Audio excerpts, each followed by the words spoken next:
नमस्कार मंडळी, चला तर मग आज आपण बनवूया कुरकुरीत आणि चमचमीत असा बांगडा फिश फ्राय, जो खायला खूप चविष्ट आणि खूप इझिली बनवता येतो. बांगडा मच्छी ही दोन प्रकारची मिळते मार्केटमध्ये. एक काटेरी बांगडा असतो तर एक देशी बांगडा असतो. तर हा काटेरी बांगडा आहे. देशी बांगडा मार्केटमध्ये मिळाला नाही तर मी हा काटेरी बांगडा घेऊन आले होते. काटेरी बांगड्यांना शेपटीच्या वरच्या बाजूला काटे असतात, तुम्ही बघू शकता व्हिडिओमध्ये. आज नवरोबा स्पेशल बांगडा फिश फ्राय केला होता. त्यांनी मला बांगडा साफ करून द्यायला आणि त्याला मॅरिनेट करून ठेवेपर्यंत सगळ्या प्रोसेसला त्यांनी मला मदत केली होती. तर तुम्ही पाहू शकता अशा प्रकारे ते बांगडा कट करून साफ करून घेत आहेत. आणि त्यांनी बांगड्याला अशा प्रकारे फ्राय करायचं होतं म्हणून कट पण मारून घेतले होते.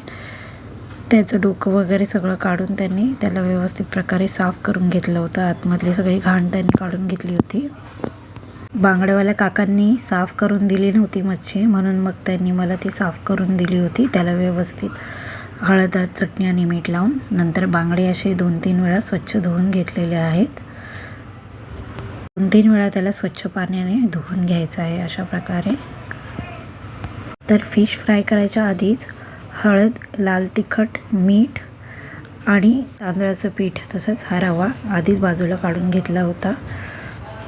हे वेगळ्या भांड्यामध्ये हळद, लाल तिखट आणि मीठ काढून घेतलं होतं अशा प्रकारे मच्छीला लावण्यासाठी. तर हे मच्छी साफ झाल्यानंतर हे हळद, लाल तिखट आणि मीठ असं थोडंसं पाणी घालून त्याचं जाडसर असं थोडं मिश्रण करून घ्यायचं आहे आणि ते चांगलं व्यवस्थित माशांना लावून घ्यायचं आहे.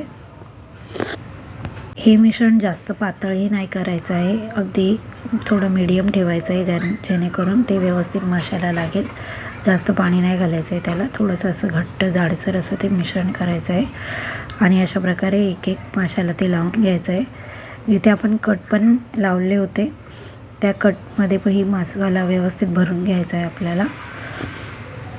आणि अशा प्रकारे एक एक सगळ्या माशांना मसाला लावून घ्यायचा.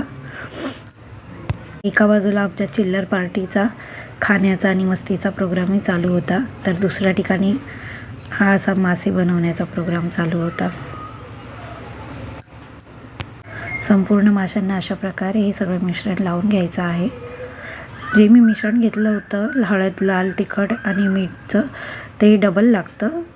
ते मी आधी थोडं घेतलं होतं आणि नंतर थोडं घेतलं होतं आणि अशा प्रकारे सर्व माशांना ते लावून घेतलेलं आहे. मित्रांनो, आपण तांदळाचं पीठ आणि रवा ह्यामध्येही आपण घालून घेतो लाल तिखट, हळद वगैरे, पण अशा प्रकारे लावून घेतल्यामुळे ते माशांना अगदी व्यवस्थित लागतं आणि ते खायलाही चविष्ट लागतात. तर हे मासे मॅरिनेट करण्यासाठी थोडा वेळ बाजूला ठेवून दिले होते. तर आता आपल्याला तांदळाचं पीठ, हळद आणि लाल तिखट हे सगळं चांगलं एकदम मिश्रण त्याचं करून घ्यायचं आहे व्यवस्थित. आणि नंतर त्यामध्ये आपल्याला रवा ॲड करून घ्यायचा आहे. आणि रवा ॲड केल्यानंतरही ते मिश्रण पूर्ण व्यवस्थित मिक्स करून घ्यायचं आहे. आणि त्यामध्ये एक एक मासा व्यवस्थित त्याला हा मसाला लावून घ्यायचा आहे आपल्याला. मसाला पण आधीच हा असा लावून घेतल्यामुळे त्याची चव खूप छान लागते. आणि फक्त हे तांदळाचं पीठ आणि रव्याचं मिश्रण फक्त लावलं तर माशाला तेवढी चव लागत नाही, म्हणून आधी आपण मसाला लावला आहे तसा लावून घ्यायचा आहे त्याला. त्याने ते खायला खूप चविष्ट लागतात. आणि एका बाजूला तव्यावर तेल गरम करून घेतलेलं आहे आणि तवा आणि तेल गरम झाल्यानंतर एक एक मासा आपण त्यामध्ये ठेवून घेतलेला आहे. संपूर्ण बाजूने हे मिश्रणच आपल्याला लावून घ्यायचं आहे. आणि तवा थोडं गरम झाल्यानंतर तेल आपल्याला एक एक मासा त्यामध्ये ठेवून घ्यायचं आहे. असं जो देशी बांगडा असतो ना मित्रांनो, तो काटेरी बांगड्यापेक्षा खायला खूप चविष्ट असतो, पण तो नाही मिळाला त्यामुळे हे काटेरी बांगड्या घेऊन आली होती.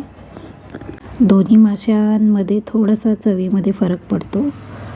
जे देशी मासे असतात ते खायला थोडे चविष्ट असतात ह्या माशांपेक्षा. अशा प्रकारे एक एक मासा आपल्याला ह्यामध्ये असं सोडून द्यायचं आहे आणि त्याला व्यवस्थित फ्राय करून घ्यायचं आहे. एका बाजूने व्यवस्थित फ्राय झाल्यानंतर आपल्याला त्यामध्ये थोडं थोडं तेल घालून घ्यायचं आहे बाजूने, जेणेकरून ते व्यवस्थित फ्राय होतील.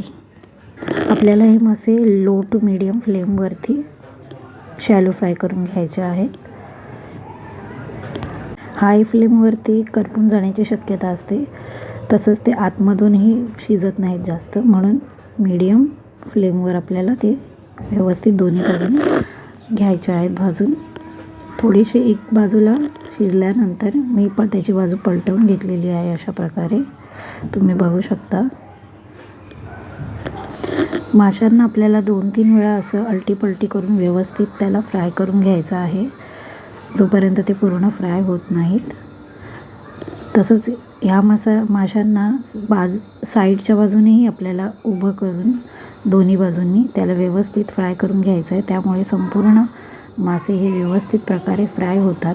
आणि फ्राय करता करताच आपल्याला असं त्यामध्ये थोडं थोडं तेल घालून घ्यायचं आहे, जेणेकरून ती व्यवस्थित फ्राय होईल मच्छी.